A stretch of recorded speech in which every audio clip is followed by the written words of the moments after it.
if the bhikkhuni from a different sect, yes, this is a bhikkhuni from Dharmaguptaka or whatever, if she is within the Samana saṁvasa sima, but not the Uposatha sima, what is the impact? Yeah, so the question is, she is part of the Samana saṁvasa sima, but not the Uposatha sima. So what is the impact of that? I'm not sure what you mean by Samana saṁvasa sima. I'm not sure what that means because it's not actually part of the canon, and there's no such term in the canon. But maybe what you mean is the Mahasima. Maybe what you're talking about is the commentarial idea that you have a Kanda Sima in the middle, and then you have the Mahasima around it. That's quite possibly. I'm just going to assume that that's what you're referring to. And if that is what you're referring to, remember that what really matters is whether you are in the same sima at the time of the Uposatha. The Samana saṁvasa sima, the Mahasima, is actually a separate sima from the Uposatha sima. So if everyone is within the Uposatha sima or the Kanda sima, it means that anyone who is in the other sima is kind of irrelevant for that particular Uposatha that you're going to do. So if somebody stays in the Maha sima, it's completely irrelevant for the Uposatha. It's no problem. No need to send chanda, no need to do anything at all. These are separate simas altogether. So there's no real issue there. If you, however, okay. However, if you still want to invite her, she isn't of the same communion, so not appropriate to send chanda, okay? But she is a bhikkhuni, so not appropriate not to attend the recitation. What to do? If you consider somebody to be of Nana saṁvasa, they are a separate communion from what you are from, then normally you would not actually do the Uposatha together, because the Uposatha is listening to the rules. If you have different rules, it makes it very hard to be part of the same Uposatha ceremony. I think Ajahn he actually says in the BMC that you can do any kind of Sangha Kamma together with people of a different saṁvasa, except the Uposatha. Uposatha is one of the few you can't do together. I think also the invitation as well, the Pavarna ceremony as well, you cannot do with somebody from a different saṁvasa. So you shouldn't really do that because it's just it's different idea of what the rules are about. Of course, that leads you to the interesting question: is somebody from the Dharmaguptaka, are they of different saṁvasa or not? And this is actually quite a hard question to answer because different saṁvasas, they occur only for two reasons according to the canonical Vinaya. Either you get expelled, ukepaniya kamma, one of the kind of very strong danda kammas that you find in the Vinaya. A danda kamma is like punishment kamma. Or you make yourself of a different saṁvasa. Now, the difference between Dharmaguptaka and Theravada has not really arisen by either of those two ways. And because of that, it's a good question: are they really Nana saṁvasa or are they not? I must admit, I'm not really entirely sure what the answer is, but we can discuss that further on. คำถามที่ต่อจากคำถามเดิมจากภิกษุณีนิยานิกาที่อเมริกาท่านก็ถามว่าถ้ามีภิกษุณีจากนิกายอื่นๆอยู่ในสมณสังวาสสีมาเดียวกันแต่ไม่ได้อยู่ในอุโภสถสีมาเดียวกันมันจะเป็นปัญหาไหมแล้วก็ท่านก็บอกว่าคำว่าสมณสังวาสสีมาก็ไม่ใช่คำที่จะปรากฏในพระไตรปิฎกท่านก็เลยเดาเอาว่าคำนี้ก็คือแปลว่ามหาสีมาแล้วของมันเป็นของอัตถกถาแล้วก็มหาสีมากับอุโบสถสีมาหรือว่าคันธสีมาก็ไม่เกี่ยวกันอยู่แล้วถ้าเรากำลังทำอุโบสถสังฆกรรมในคันธสีมาใครๆก็ตามที่อยู่ในมหาสีมาก็ไม่เกี่ยวกันอยู่แล้วแล้วก็แต่มันก็ยังมีอีกประเด็นหนึ่งที่สำคัญในกรณีนี้ก็คือว่าเราจะพิจารณาว่าภิกษุณีที่บวชในนิกายอื่นๆหรือว่าในนิกายธรรมคุปตะโดยเฉพาะในกรณีนี้เขาเป็นสัมวาสเดียวกับเราหรือเปล่าคืออันนี้มันแล้วแต่ว่าเราจะพิจารณาเพราะว่าถ้าเราพิจารณาว่าเขาไม่ใช่สังวาสเดียวกับเราเขาก็ยังไม่ตรงทรงฉันทะคือเขาก็ถือว่าเราก็ถือว่า เราไม่มีหน้าที่ที่จะต้องนิมนต์ท่านมาเข้าร่วมทำลงอุโบสถพร้อมกันเพราะว่าท่านเป็นสังวาสที่ต่างกันจากเราแต่แล้วก็อันนี้ก็คืออาจารย์ธนิสโรท่านก็บอกว่าคนที่เป็นสังวาสที่ต่างกันสามารถที่จะทำสังฆกรรมพร้อมกันได้หมดเลยนอกจากการลงอุโบสถแล้วก็การปวารณาหลังออกพรรษา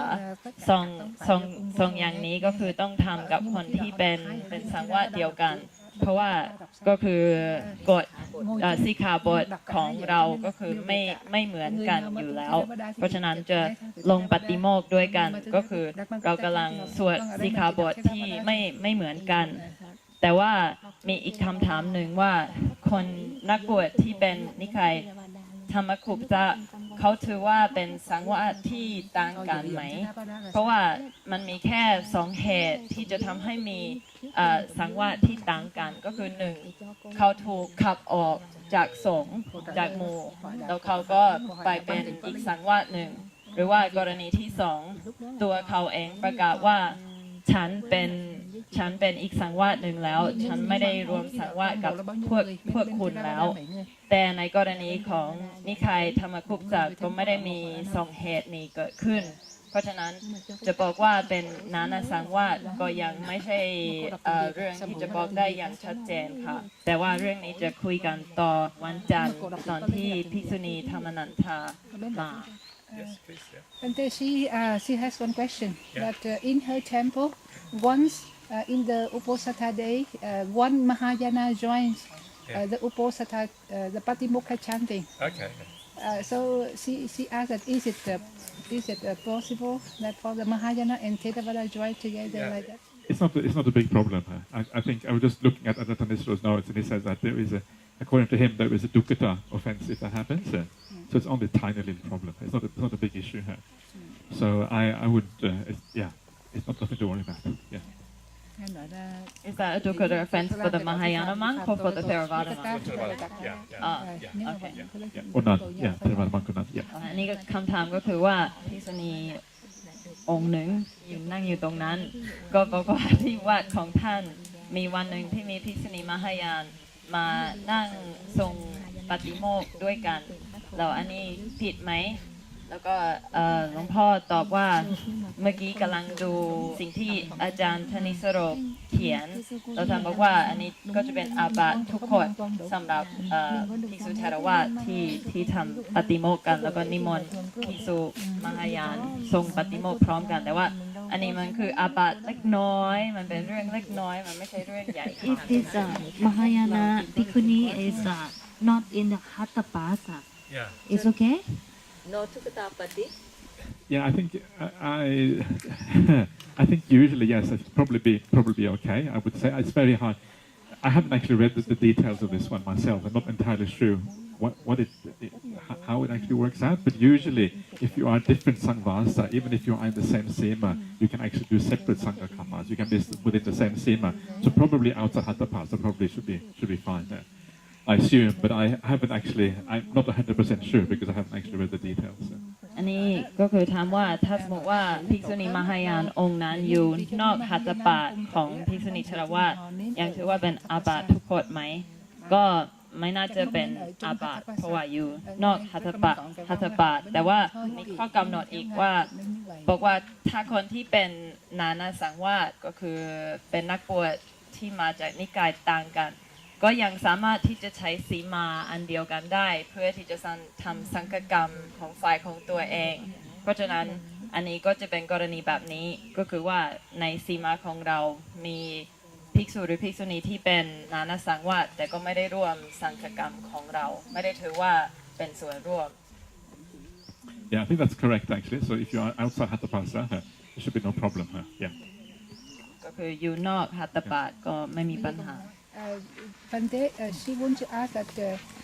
can she make confession with a Mahayana bhikkhuni on the Uposatha day? Probably not. Probably should be someone of your same saṁvasa. Because it's like, can you make a confession with a lay person? Not really. You have to be towards another bhikkhuni. And I think if it is a different saṁvasa, probably the similar kind of problem. You are actually completely separate affiliation. You belong to separate lineage. Yeah. So because of that, I think that probably would be inappropriate. Yeah. Like she may not even have the offense. Yeah, because she belongs to separate lineage, and so she doesn't really understand what you're talking about. But just in case that they confess in Vietnamese, is it acceptable? To confess in Vietnamese, I think that's perfectly fine. Yeah, I think it's much better. I think it's much better because the whole point of confession is to know what you have done and to understand that you're supposed to restrain yourself in the future. So I think it's much better. If I confess, I usually confess in English because I think it's preferable because then I know what I'm saying. It's so common these days. People have not only do the confession partly, but they do a general confession. They don't actually confess individual offenses. They make a general confession. So there's every time, every person exactly the same thing. But the whole point of confession is to remind yourself that something you have done is wrong, and then to restrain yourself in the future. So the appropriate way is to actually mention the individual offenses and then that's really the right way of doing it. คำถามคือถ้าสมมติว่าเราเป็นภิกษุณีเทรวาสแล้วเราปลงอาบัติกับภิกษุณีมหายานอย่างนี้ได้ไหมท่านตอบว่าไม่น่าจะได้ไม่น่าจะควรมันก็เหมือนกับว่าเราไปปลงอาบัติกับคฤหัสถ์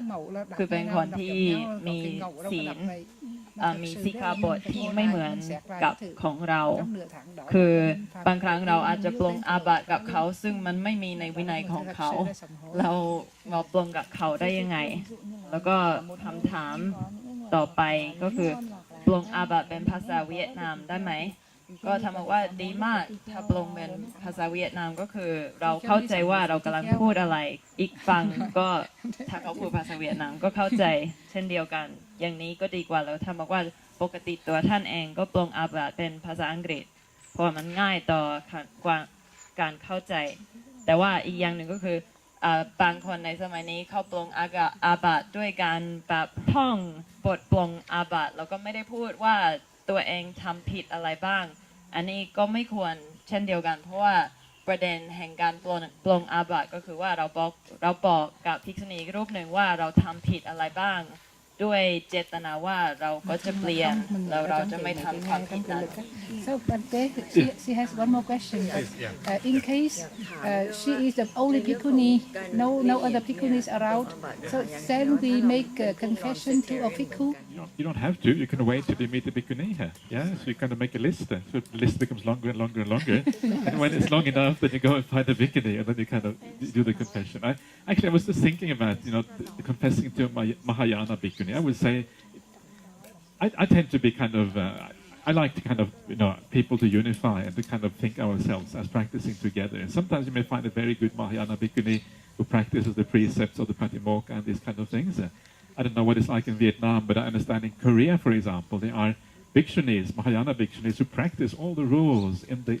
Dharmaguptaka Vinaya. So they practice almost in exactly the same way as a Theravada bhikkhuni practices. I think in those situations, I think it is, I think confessing whoever you confess to doesn't matter so much. But ideally, it should be a Theravada bhikkhuni in that situation as well. And can we do it through the telephone? Through the telephone? Sure, yeah. No, we have to use modern communication, yeah. Do it through Facebook, maybe? No, but actually not Facebook, that's a bit too public. But maybe through my email might be okay, yeah? So I think that's perfectly fine.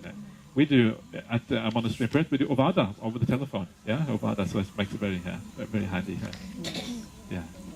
Sometimes we also have to have bhikkhu Ovada on the telephone when one master is far away. Yeah, it's good, isn't it? Yeah, it's very, very convenient. So, yeah, I'm all for using modern kind of telecommunication to kind of get the Dhamma growing, get the Dhamma. คำถามก็คือว่าภิกษุณีสามารถที่จะปลงอาบัติกับภิกษุได้ไหมคำตอบไม่น่าจะควรถ้าเป็นไปได้ก็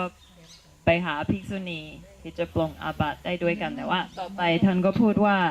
คือจริงๆถ้าฉันชอบความที่เราจะสามารถที่จะสามัคคีกับกลุ่มที่ต่างจากเราหรือว่าไม่เหมือนเราอย่างท่านบอกว่าในเกาหลี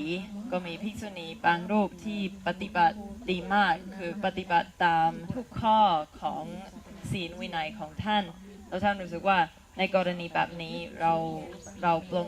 อาบัติกับท่านก็ไม่น่าจะมีความผิดอะไรไม่น่าจะเป็นปัญหา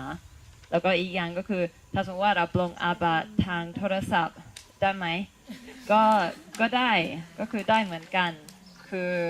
ในสมัยนี้เราก็มีวิธีที่สามารถสื่อสารกันได้หลายวิธีเราก็ใช้ทุกวิธีที่เป็นไปได้อย่างที่ออสเตรเลียวัดของภิกษุณีเขาก็ใช้โทรศัพท์เพื่อที่จะขอโอวาทจากภิกษุก็เป็นเรื่องที่เราทำกันได้ในสมัยนี้ Mahayana nun, but she likes the Theravada robes, and then she goes abroad, and she gets like ordination, and she wears the chivara. But when she comes back to her Mahayana temple, and then they return to the Mahayana robes. Mahayana robes. So Okay. is it accepted? So you are saying she is a Mahayana. She is ordained in Mahayana. She goes abroad. She puts on the Theravada robe. She practices like a Theravada bhikkhuni when she goes away, or she practices like Mahayana bhikkhuni. Practice in Theravada. Practice the Theravada way, and then she goes back and practices Mahayana way. Yeah, why not? Yeah, I think that's pretty cool. Yeah. She came back again to change to Mahayana robes. Mahayana robes. Yeah. I don't think it matters so much. I think that what really matters in this kind of situation, in a sense, what she's doing, I suppose, she's kind of saying, okay, now I'm kind of changing my saṁvasa, changing my saṁvasa to be part of Theravada, and when she goes back in, she's kind of changing her saṁvasa back to whatever she was doing before her. I don't think it's a big problem. I think what is the most important thing is that people, whatever they practice, that they try to practice the Patimokkha Sila properly. Yeah, this is the most important thing here. And if she does that as a Mahayana bhikkhuni, then she's very, very close to what we're doing as Theravada bhikkhus and bhikkhunis anyway. So I don't think there's any issue there at all. Then. If she goes back and she doesn't practice any rules, then of course it might be a bit more of a problem.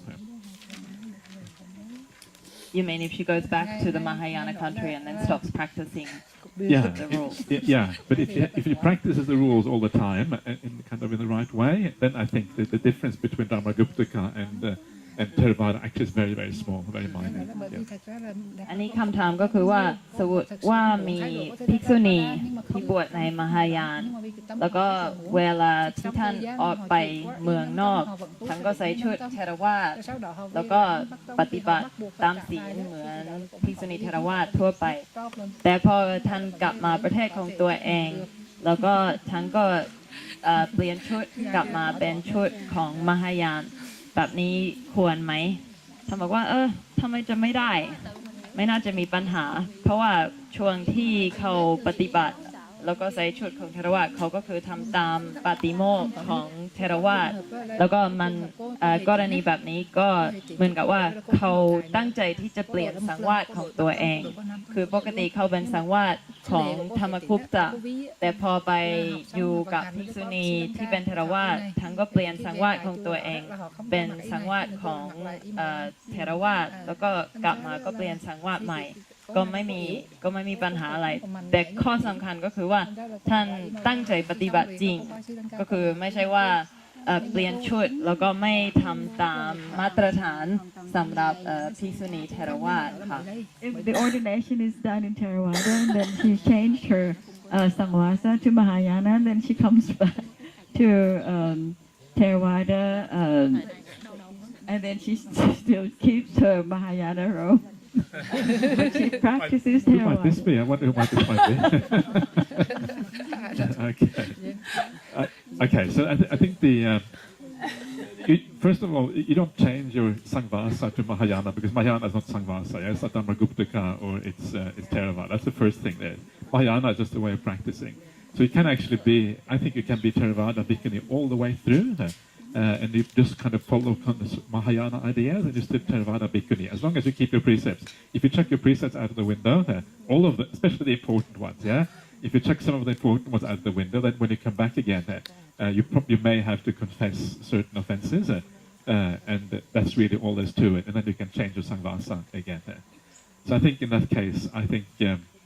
as long as you kept especially the parajika offenses, that's obviously the most important thing, Sanghadisesa offenses, if you have committed Sanghadisesa because Mahayana didn't take that seriously, you may have to kind of go through a manata or whatever when you come back again, to change the saṁvasa back to Theravada. Yeah. But I think that if she doesn't commit any offense, but she doesn't change the robe back to Theravada. Okay, so the kind of robe that she wants to use, that's the whole thing about robes. It doesn't. It's kind of weird because if you go back to the time of the Buddha,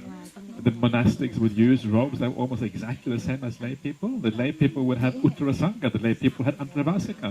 So in those days, the monastics and lay people looked almost exactly the same. The only difference was that the robes the monastics used were simpler. There was no frills. It was kind of very simple, and the colors were very limited as well. So there isn't any kind of very clear ideas in the Vinaya about exactly what you have to wear. It's quite free. Yeah? There's no kind of absolute standards about these things. So even if you wear jeans, I don't know if it really would be against the Vinaya. I wouldn't recommend it, but I'm not sure if it would be against the Vinaya. So I think that personally, I don't think it is a main problem. But you might look a bit funny in the Mahayana robes, walking around. What are you, Mahayana, Theravada? What are you? So it might sometimes it might be better just to kind of to fit in with everyone. It might be better to kind of have look similar. But I don't think there is any absolute rules about this. And flexibility is. I always believe in flexibility. When monks from other traditions come to visit us at Bodhinyana Monastery, sometimes they may stay for months, and they wear the grey robes from Korea or whatever. We never ask anyone to change their robes. We always accept people for what they are. And that I think is quite a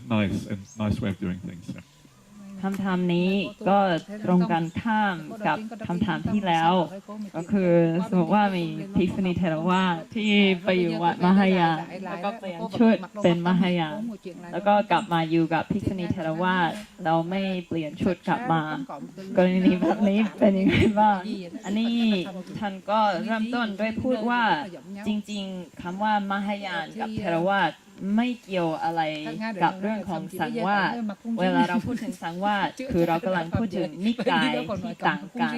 ก็คือเทรวาสกับธรรมคุปตะหรือว่านิกายอื่นๆเพราะฉะนั้นคือการที่เราไปอยู่กับภิกษุณีธรรมคุปตะอันนั้นก็จะเป็นเรื่องของการเปลี่ยนสังวาสแต่ถ้าสมมติว่าภิกษุณีรูปนั้นก็คือไปแล้วไปอยู่กับภิกษุณีของธรรมคุปตะแล้วแต่ยังปฏิบัติตามศีลในมาตรฐานที่พอใช้ได้อย่างไม่ผิดข้อปาราชิกไม่ผิดข้อสังฆทิเศษก็ท่านกลับมาแล้วก็กลับมาอยู่กับภิกษุณีเถรวาทท่านก็ยังถือว่าเป็นภิกษุณีเถรวาทตามเดิมคือไม่ได้เปลี่ยนสังวาสแต่ถ้าสมมติว่าผิดในข้อสังฆทิเศษเพราะว่าอาจจะอยู่กับภิกษุณีมหายานแล้วก็ไม่ได้สำคัญที่จะต้องทำตามข้อสังฆทิเศษบางข้อเราก็จะต้องกลับมาประพฤติมานะแล้วก่อนที่เราจะนับเป็นภิกษุณีเถรวาทได้อีกรอบหนึ่งแล้วก็ถามว่าเราทำไมไม่กลับชุดกลับมาอันนี้ก็ท่านก็บอกว่าในสมัยพุทธกาลจริงๆชุดของนักบวชก็คล้ายๆชุดของคฤหัสถ์ไม่ได้ต่างอะไรมากมันเพียงแค่ว่ามันเรียบง่ายกว่าแล้วก็สีก็จะออกเป็นสีน้ำตาลแต่ว่าชุดมันก็คล้ายๆกับชุดของคฤหัสถ์อยู่แล้วอย่างสมัยนี้ถ้าสมมติว่าเราออกไปสวมชุดจีนส์กางเกงจีนส์จริงๆตามพระวินัยมันก็ไม่ได้ผิดอะไรแต่มันอาจจะแปลกๆหน่อยแล้วก็เรื่องที่จะเปลี่ยนชุดก็คือมันอาจจะทำให้เราสามารถที่จะเข้ากับกลุ่มนั้นได้ง่ายขึ้นก็เราก็เปลี่ยนก็ดีแต่ว่าท่านบอกว่าที่วัดของท่านในออสเตรเลียคือบางครั้งก็มีพระจากนิกายอื่นๆมาอยู่เป็นหลายเดือนบางครั้งก็เป็นพระของเกาหลีที่ใส่ชุดสีเทาก็ท่านก็อยู่ได้โดยที่ไม่ต้องเปลี่ยนชุดเขาไม่เคยเรียกร้องให้เปลี่ยนชุดให้ทุกคนต้องเหมือนกันมันก็เป็นเรื่องของส่วนตัวว่าอยากจะเปลี่ยนหรือไม่ก็ส่วนใหญ่แล้วที่จะไปบวชกันที่ศรีลังกาแต่ตอนนี้ถ้าเกิดว่าสิกขมานาที่ถือเสร็จแล้วไปที่ออสเตรเลียที่วัดท่านนะคะจะต้องทำอย่างไรบ้างคะเราต้องพาปวัตตินีไปด้วยหรือว่าที่นั่นมีปวัตตินีที่ดูแลได้หรือว่าพอไปบวชแล้วเนี่ยไปเชิญปวัตตินีมาสักพรรษาหรือว่าพวกเราไปอยู่บ้างไปบ้างอะไรกรณีอย่างนี้พอจะทำได้ไหมคะ She asked, so let's say for example we've become seminaries in Thailand. And so usually what Thai seminaries have done when they want to take full ordination is they go to Sri Lanka. But let's say they wanted to go to Australia, to your temple, to take their ordination, would they have to bring their own pawatini with them, or how would that work? How long would they have to stay with you for? Would that be a possibility? You would have to talk to the nuns at the Samasara monastery, yeah, because they are the ones who would, if you want to do an ordination in Australia, you probably have to do both sides in Australia, and the main thing would be to organize it with the nuns at the Samasara monastery. The senior nun at the Samasara, Venerable Hasapanya, she has been a bhikkhuni since 2009, so she only has eight reigns. So if you want to ordain before 4 years, you have to bring your own pawatini. ท่านบอกว่าเป็นเรื่องที่ต้องคุยกับภิกษุณีที่อยู่วัดธรรมสาระคือวัดของท่านมีแต่พระภิกษุแล้วก็จะมีอีกวัดหนึ่งใกล้ๆที่เรียกว่าธรรมสาระซึ่งเป็นวัดสำหรับภิกษุณีแล้วก็ถ้าสมมติว่าอยากจะไปบวชที่นั่นก็ต้องปรึกษากับหัวหน้าภิกษุณีที่นั่นภิกษุณีฮัสปัญญาซึ่งท่านบวชเป็นภิกษุณีในปี 2009 แล้วตอนนี้มีแค่8 พรรษาเพราะฉะนั้นถ้าอยากจะไปบวชกับท่านณตอนนี้ก็ต้องเอาประวัตินีของตัวเองไปด้วยเพราะท่านไม่พร้อมที่จะเป็นประวัตินีได้อีก10 ปีได้ But I have one question. Yes. Here in Thailand, there is one nunnery called Buddha Jatuparisa in Puttamonthon. So they always bear the right shoulder when they wear the chivara. And they think it is a must for the bhikkhunis. It's a must for the bhikkhus. Okay. Yeah. So what do you think? But it's interesting. I was just reading out from the Vinaya before, yeah, and it says that the bhikkhuni bears her shoulder and bows down. So, and at any kind of sangakama, I think any sangakama you do, it says exactly that. That's a kind of standard part of the when you do the sangakama. So it says here that that Sikamana, she approaches the sangha, yeah. She puts her upper robe over one shoulder, yeah. So that is considered the standard. It's exactly the same for the bhikkhus, exactly the same thing that you see here. And the idea is that is considered polite. If you bare your shoulder, it's considered polite. If you don't bare your shoulder, it's like you're kind of closing up or not being polite or whatever. For example, when you go and see somebody who is very senior, it always says in the suttas that you do the dakina, you do the kind of circumambulation, yeah? And to do that, you always have to have your right shoulder bare. If you don't have your right shoulder bare, it's considered inappropriate and wrong to do that. So it looks like it was a standard practice in India at that particular time, yeah? So I think it's perfectly okay. Whether it is required or not, whether you are a bad bhikkhuni if you don't do it, I think that is much more debatable. I don't think you have to. I think it's really up to you to decide. And I can imagine that the kind of reasoning they have is that there is a rule in the Vinaya that the Kañcuka is not really allowed for bhikkhus or bhikkhunis, because the Kañcuka was a kind of jacket worn by lay people at that particular time. Yeah, so, but if you wear a jacket that is more monastic, that is not the kind of jacket that lay people would use, and that's what we use at Bodhinana Monastery as well in the winter time, I don't think, personally, I don't think there is an issue there. That's my personal take on that. พูดถึงสำนักหนึ่งที่ชื่อว่าจตุปริสาที่พุทธมณฑลเราพวกท่านสอนว่าภิกษุณีห้ามใส่เสื้อก็คือต้องเปิดไหล่อันนี้จำเป็นสำหรับภิกษุณีไหมแล้วก็ท่านก็บอกว่าคืออย่างเมื่อกี้ตอนที่เราคุยเรื่องของการขอเป็นสิกขามนามันก็จะเป็นสูตรที่เราเจอบ่อยๆในพระไตรปิฎกและในพระวินัยว่าเวลาที่เราจะกราบหรือว่าขออะไรเราก็จะต้องเปิดไหล่ข้างนึงแล้วอันนี้มันเป็นเรื่องของความสุภาพในสมัยอินเดียในสมัยนั้นแล้วก็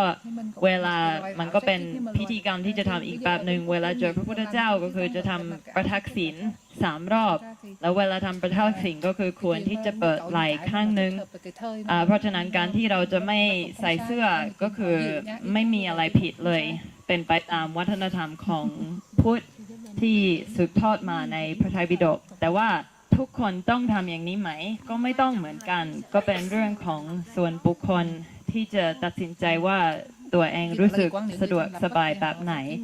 แต่ว่ามีข้อหนึ่งในพระวินัยที่ห้ามการใส่กัญชุกะซึ่งเป็นเสื้อที่คล้ายๆกับชุดของชาวบ้านถ้าสมมติว่าเสื้อที่เราใส่ ไม่เหมือนเสื้อของชาวบ้านมันก็ไม่น่าจะมีปัญหาเช่นเดียวกันอย่างพระภิกษุที่วัดของท่านที่โพธิญาณที่ออสเตรเลียก็ยังใส่เสื้ออยู่ในช่วงหน้าหนาวเพื่อที่จะป้องกันความหนาวมันก็เลยไม่ได้มีปัญหาอะไรค่ะเคยศึกษาในวินัยของภิกษุว่ามีอยู่ข้อหนึ่งว่าถ้าเกิดว่าแต่งตัวเยี่ยงคฤหัสถ์จะอาบัติทุกกฎแต่ทีนี้เราก็เลยว่าก็ได้ศึกษาและถามกับพระวินัยทอในส่วนของภิกษุว่าจริงๆมันใช้เหมือนกันก็คือการใช้ในการที่ว่าเราจะไม่สามารถที่จะแต่งตัวเหมือนคฤหัสถ์ได้ ก็เลยตัดสินใจที่ไม่ใส่เสื้อแล้วเวลาหลังเราเข้าไปในวัดหรือในโบสถ์ตรงนี้เราต้องกลมเฉลียงบ่ามันก็คือเราใส่เสื้อไม่ได้แต่อยู่ในแต่เวลาเราออกข้างนอกอาวาสนี่เราจะต้องห่มคลุมตลอดเราจะไม่เปิดไหล่ในส่วนตัวเองก็เลยไม่เปิดไหล่ดูนะเวลาออกจากสถานที่ที่เป็นอารามหรืออะไรอย่างนี้เพราะว่าการที่เข้าไปในบ้านนี่เราก็ต้องห่มคลุมถ้าไม่ห่มคลุมมันก็อาบัติทุกกฎเหมือนกันก็ปฏิบัติตามพระวินัยในส่วนตัวก็อึดอัดเหมือนกันว่ามันก็แบบต่างกับคนอื่นแต่ว่าคือศึกษาจากวินัยแล้วก็พยายามปฏิบัติตามวินัยบอกว่าในส่วนตัวปฏิบัติแล้วคิดว่าพระเจ้าตรัสไว้ว่าสิกขาบทเล็กน้อยเราก็ไม่สมควรที่จะละเมิดตรงนี้ค่ะ She said that they shouldn't dress in a way like a layperson, that there's a rule about it in the Vinaya saying that it's a dukkata offense if a monastic dresses as a layperson. So that's why they've decided not to wear a shirt. And so if they're in the temple, then they leave their shoulder open, and if they go outside, then they have to cover their shoulder all of the time. And she said, but for her herself, sometimes she feels a little bit uncomfortable with the fact that she has to keep this rule because she would just sometimes like to just be able to dress the same as everyone else in the place where she is. But she feels like even the small rules laid down by the Buddha, they should try their best to follow them. And so that's why she continues to follow this rule of not wearing a shirt. Okay. Thank you. That's very good. I think that's what I was referring to with the Kañcuka. That's probably the rule that you're talking about. The Kañcuka is the kind of the jacket which lay people use at the time of the Buddha. And according to the Vinaya, you're not supposed to use it, which is quite correct. So that's probably where it's coming from. Are you part of the Buddha Monton? Bhikkhuni, is it talking about? Yeah? Yeah? Okay. Yeah. Okay. Good. Yeah. Okay. Thank you. Very good. ก็น่าจะพูดถึงส่วนของพระวินัยที่บอกว่าห้ามภิกษุณีใส่กันชุกะซึ่งเป็นเหมือนกับว่าเสื้อประเภทหนึ่งซึ่งมันเป็นคล้ายๆเสื้อกับของชาวบ้านเพราะฉะนั้นคือพวกท่านก็น่าจะทำตามข้อนี้ซึ่งมีอยู่ในมีปรากฏในพระวินัยจริงๆแต่นี่ก็คือว่าอย่างที่จริงนั้นตกลงกันเขามองว่านี่คือการชุกะในขณะที่โพธิญาณไม่ได้มองว่านี่คือการชุกะเพราะว่านี่หรือเปล่าเพราะว่าแบบนี้เราก็ไม่ได้มองว่านี่มันเหมือนคารวะอะไรเงี้ยตัวมันคืออะไรกันแน่ She just said well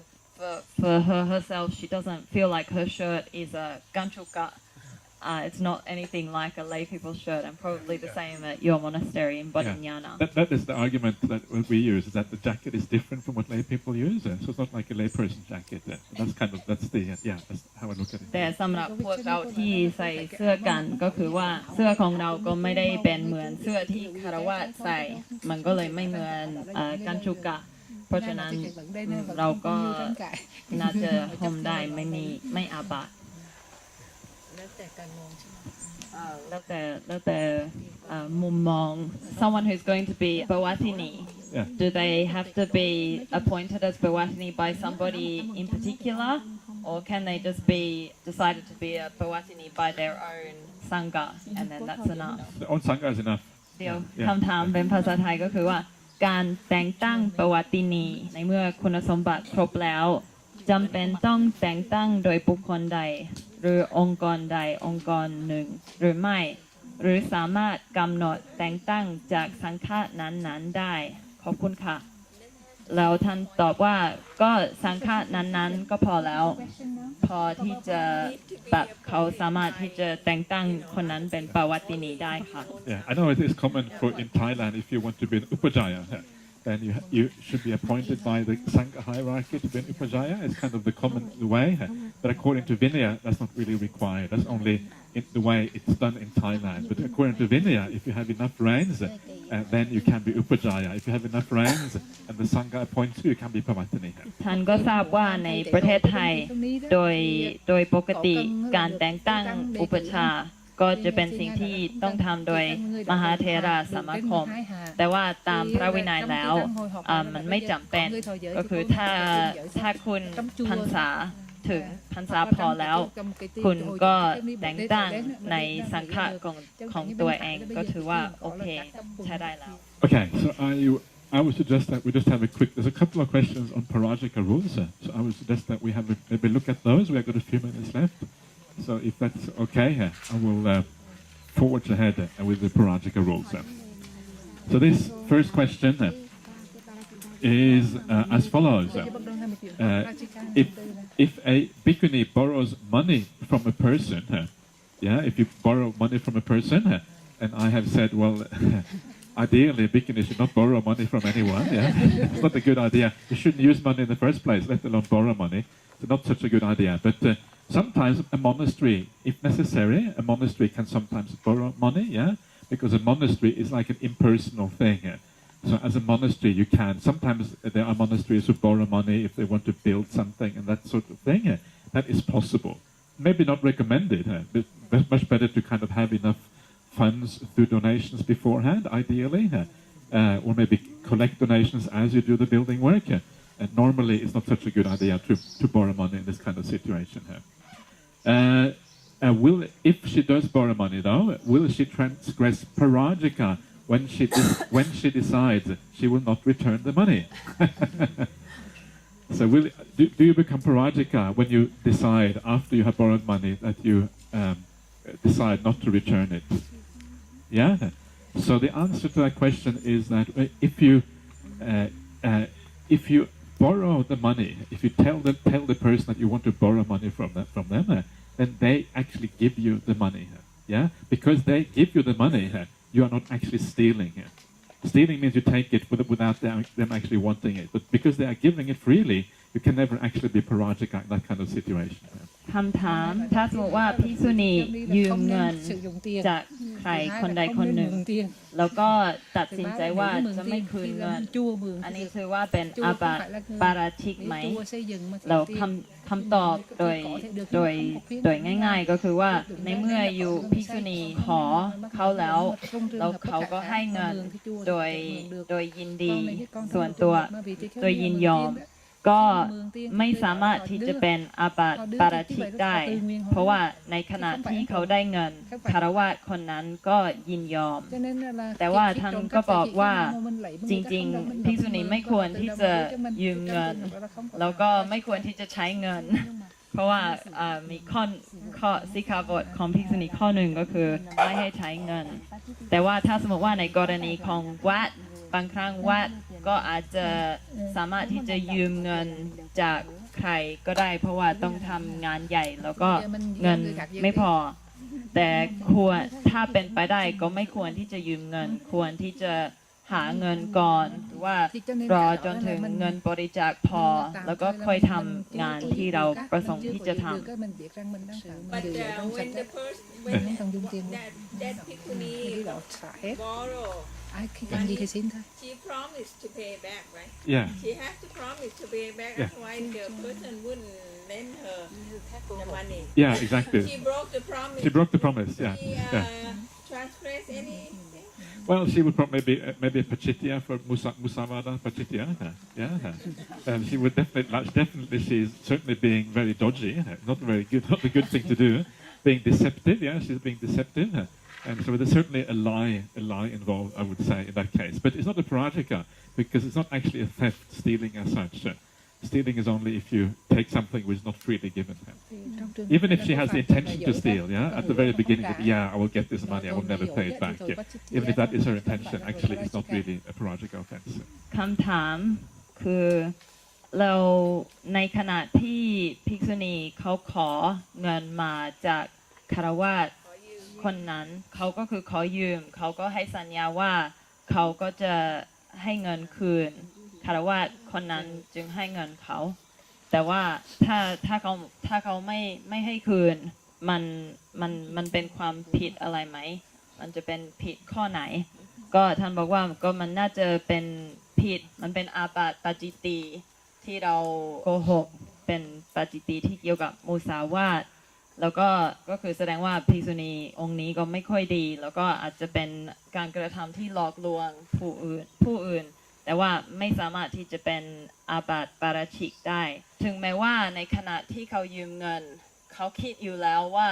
ฉันจะไม่คืนเงินให้กับคนนี้ก็ยังไม่ได้เป็นอาบัติปาราชิกเพราะว่าเขาไม่ได้ขโมยเงินก็คือคนนั้นให้เงินอาจจะให้ด้วยความหวังที่ไม่จริงแต่ว่าเขาก็ให้เขาไม่ภิกษุณีองค์นั้นไม่ได้ขโมยมา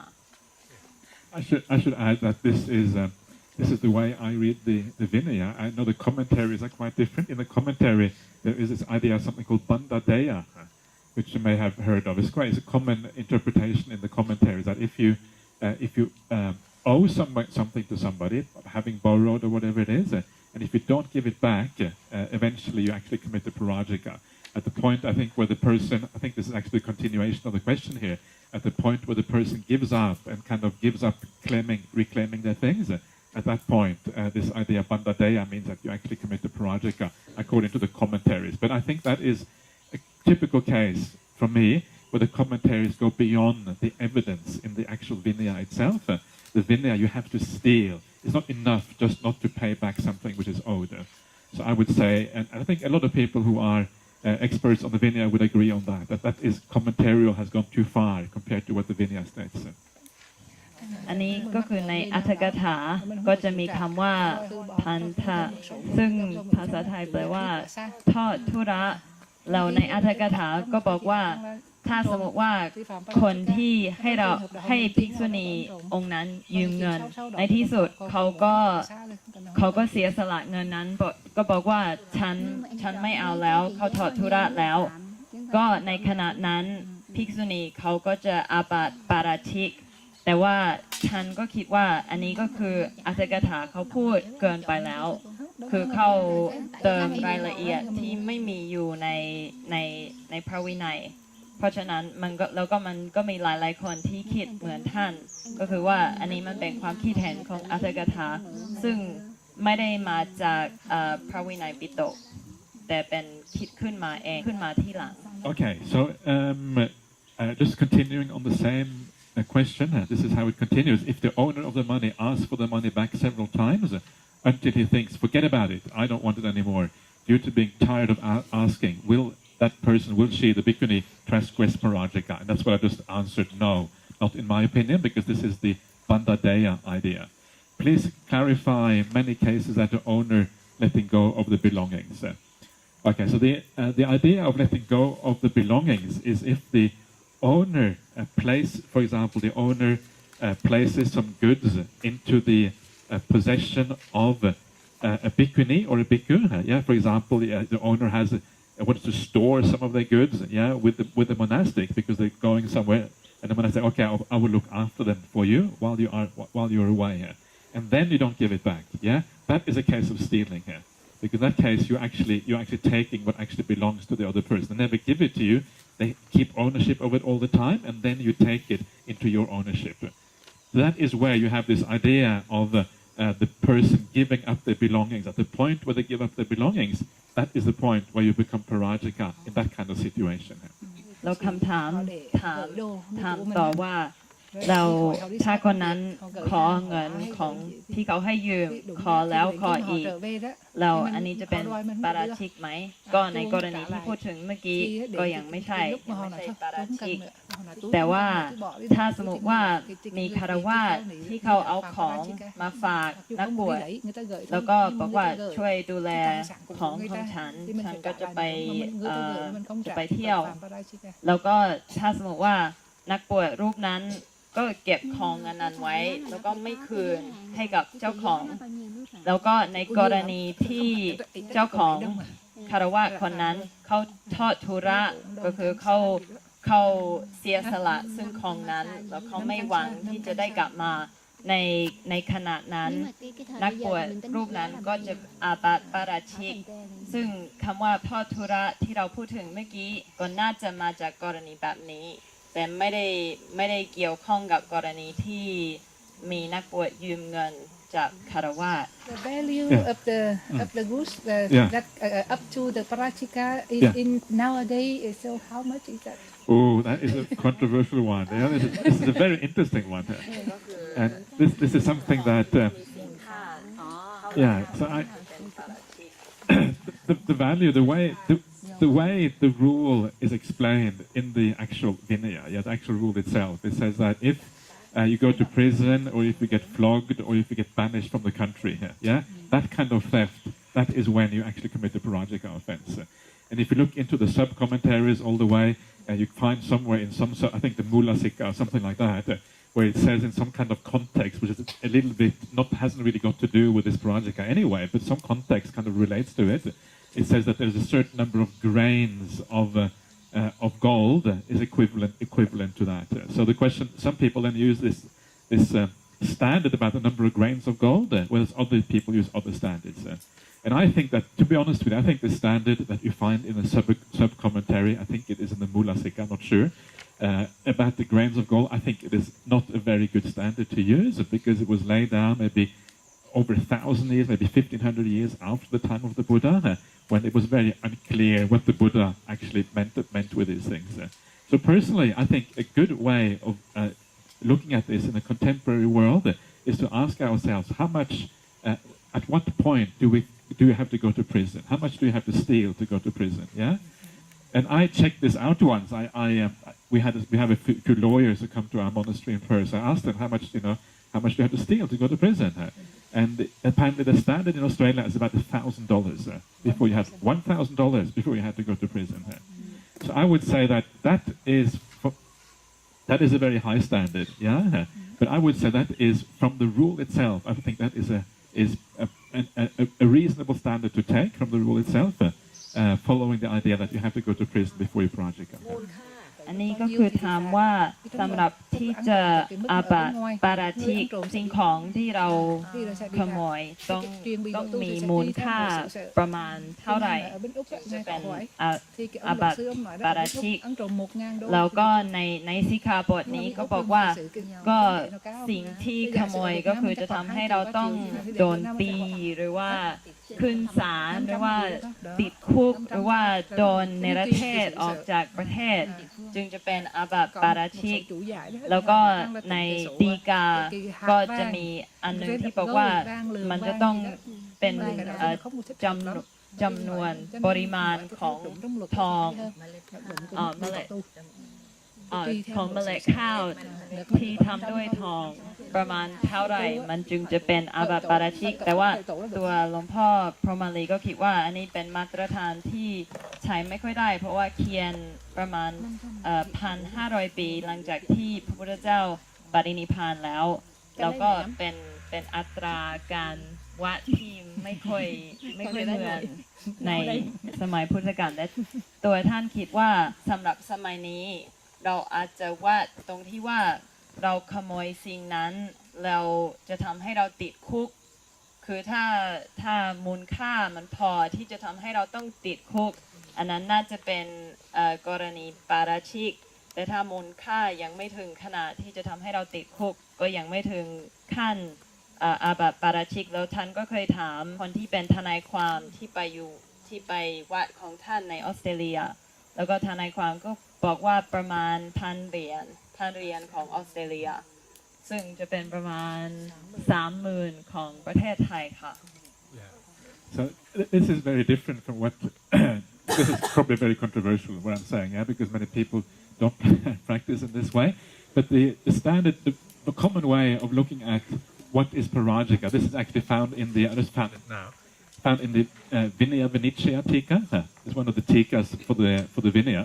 And what it says in the Pali, it says that this is actually under the section about samaneras, how samaneras have to practice. Yeah, that's where it actually is found. It's not really commenting on the parajika at all. It's talking about samaneras. And what it says that for the samaneras, there is parajika even by stealing a piece of string. Yeah, And then it says, but for those who are fully ordained, there is a parajika by stealing 20 rice grains of gold. So this is what it is, according to this particular sub-commentary, this particular tika. But actually, it's not really commenting on the parajika, it's actually commenting on the training for the samaneras. There's a very different kind of context. And because of that, I have argued with Ajahn Brahmali a lot. Yeah, I'd like to argue with Ajahn Brahmali. That's one of my favorite pastimes. Usually he's really fed up. Oh, shut up, don't, enough argue. But it's good to discuss these things, because sometimes these things are actually you look at them and actually you realize that there are problems with these things sometimes. Nobody knows what 20 rice grains actually means in this particular context. Nobody knows the value of gold at that time. Nobody really knows if this passage even relates to parajika. There are so many problems with this. And for that reason, I think it is far better. This is just my personal thing. I'm not talking for anyone else except for myself right now. It's much better to go back to the actual standard in the rule itself. And that standard is either you get flogged. Well, nobody gets flogged in Australia anymore. So that goes out the window. Or you get banished. Well, nobody gets banished, except if you're a refugee, perhaps you might get banished, but otherwise don't get banished in Australia. So the relevant context here to consider for Australia is the one about going to prison. That is the most obvious one, because the standard way of punishing people in Australia. So that is why I have come to this as the way I like to interpret this rule. It puts a very high level on what is parajika offense. And one of the things that you find in the Vinaya is that we should always try to help people to get out of parajikas. Yeah, we should not be too quick to condemn people. We should help them as best as possible to find a way that maybe they didn't have the intention, maybe the perception was different or whatever. That is the right approach to help people out of these things. And that is one reason I like the idea of putting a very high value on parajika here. อันนี้เมื่อกี้ก็พูดถึงฎีกาที่อธิบายว่าถ้าสมมติว่าภิกษุณีขโมยของที่เป็นที่มูลค่าเท่ากับ20 เม็ดแห่งทองที่เท่ากับ20นั่นแหละข้าวก็อันนั้นก็จะเป็นอาบัติปาราชิกแต่ว่าในทีฆานั้นมันไม่ได้บอกว่าอันนี้เกี่ยวกับข้อปาราชิกของภิกษุณีแต่มันบอกว่ามันเกี่ยวกับสีขาของสามเณรซึ่งบอกว่าถ้าสามเณรขโมยเชือกแม้แต่เชือกเส้นหนึ่งก็ถือว่าเป็นปาราชิกของสามเณรก็คือต้องสึกออกไปจากความเป็นเณรเราในเมื่อไม่มีใครก็รู้ว่าคำพูดอันนี้มันเกี่ยวกับอะไรมันพยายามจะบ่งบอกถึงข้อไหนตัวหลวงพ่อเองก็คิดว่าเราควรที่จะกลับไปดูมาตรฐานที่อยู่ในสิกขาบทของปาราชิกข้อนั้นก็คือว่ามี3อย่างก็คือ1ถ้าขโมยสิ่งนั้นแล้วก็โดนตีแล้วก็ในออสเตรเลียในสมัยนี้ก็ไม่มีคนโดนตีแล้วจากรัฐบาลไม่ตีคนแล้วเพราะฉะนั้นจะใช้อันนี้เป็นมาตรฐานไม่ได้แล้วก็อันดับที่2ก็คือเราต้องติดคุกอันนี้เป็นมาตรฐานที่ยังใช้อยู่ในประเทศออสเตรเลียแล้วก็ข้อที่3ที่โดนเนรเทศออกจากประเทศก็ไม่มีคนโดนเนรเทศออกจากประเทศแล้วนอกจากบางคนที่อพยพเข้ามาเท่านั้นเพราะฉะนั้นจะใช้มาตรฐานอันนี้ไม่ได้ก็มีมาตรฐานเดียวที่เราอาจจะใช้ได้ก็คือว่าเราจะติดคุกเพราะฉะนั้นเมื่อกี้เราก็บอกว่าจะต้องขโมยของที่มีมูลค่าประมาณพันเหรียญอันนี้ก็ค่อนข้างสูงเป็นมูลค่าที่ค่อนข้างสูงแต่ทางก็บอกว่าอันนี้ก็ไม่มีปัญหาเพราะว่าในพระวินัยมาตรฐานก็คือว่าโดยส่วนใหญ่ถ้ามีใครที่ต้องอาบัติปาราชิกเราควรที่จะพยายามที่จะช่วยเขาไม่ต้องอาบัติไม่ต้องสึกออกไปจากความเป็นพระภิกษุเพราะฉะนั้นความที่มูลค่ามันสูงมากทำให้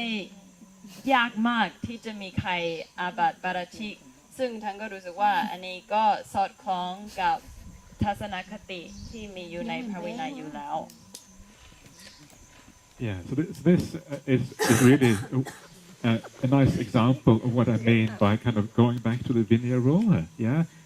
sometimes the commentaries are just so far removed from the time of the Vinaya, and they are applicable maybe for the time and place when the commentary was written, but not necessarily for the more, don't necessarily apply the rule in the right way for our present society. And this is why I think sometimes it's useful to actually go back to the rule itself and to use the rule as a standard for how we should apply it in the present society, rather than using the sub-commentaries and all of these kind of things. That's an example of what I was talking about before by going back to the earliest part of the Vinaya.